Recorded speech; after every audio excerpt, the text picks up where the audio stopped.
गजपति जिला मोहना ब्लॉक अंतर्गत समस्त सरपंच समेत लोक प्रतिनिधि एवं सचेतन नागरिक कॉलेज छात्र छात्री सरकारी कर्मचारी वकिल मानक मोहना थाना कर्तृपक्ष एक विराट आईन सचेतनता शिविर अनुष्ठित करते।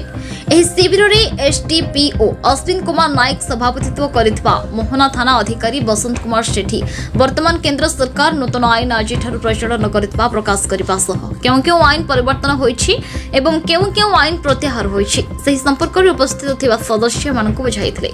मोहना वकील संघ सभापति संतोष पाढ़ी सरकारी वकील आदित्य कुमार त्रिपाठी समेत मोहना थानार समस्त अधिकारी उपस्थित रही आईन संपर्क में आलोचना करने सह सचेतन कराई सजग हेबाको अनुरोध करथिले।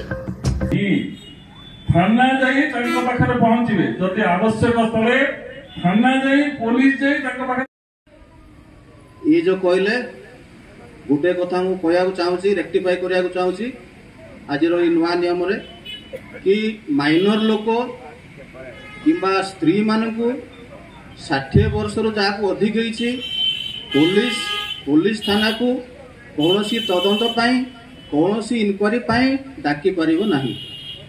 जदि दरकार तदंत रे इनक्वारी रे पुलिस आपण घर को जीव जदि आपण स्वमत चाहि पारि तो जेकोसी थाना आपण मैंने एफआईआर दे पारे 15 वर्ष को कम और 60 वर्ष ऊर्ध जो नागरिक माने समान को थाना को आसवा को पड़ो ना